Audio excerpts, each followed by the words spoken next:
Are you crazy? তুমি একটা ছেলেকে পছন্দ করো, তার জন্য বাসা ছেড়ে চলে আসছো। তুমি জানো না যে সে তোমাকে পছন্দ করে কি করে না? আচ্ছা, সে যদি তোমাকে পছন্দ না করে তখন? কি আর করব, বাসায় ফেরত চলে যাব। আশ্চর্য, তুমি তাকে বলবা না? অ্যাটলিস্ট প্রপোজ তো করবা বা কিছু একটা। সে হ্যাঁ বা না কিছু একটা বলতো, তারপর বাসা ছেড়ে পালাতা, তাহলে একটা কথা ছিল। এত চিন্তা ভাবনা তো করি নাই। আর এত চিন্তা ভাবনা করে কি ভালোবাসা হয়? ভালোবাসা তো ভালোবাসাই। আর সে যদি না বলে, আমি কিছুই মনে করব না, বাসায় চলে যাব। আচ্ছা ঠিক আছে, মানে আজকে আসলে প্লিজ, হ্যাঁ, তাকে আজকে বলে দিও। আসলে আবার কি, চলে তো আসছে।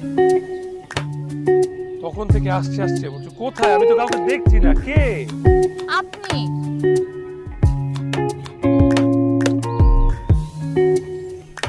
এখন প্লিজ এভাবে হা করে তাকিয়ে থাকবেন না আমার দিকে। শেষ পর্যন্ত আমারই আপনাকে করা লাগলো। কতবার আমি ট্রাই করেছি বলার, কত ভাবে ট্রাই করেছি। আপনি কি আমার কোনো কথাই বুঝেন নাই যে আমি আপনাকে পছন্দ করি?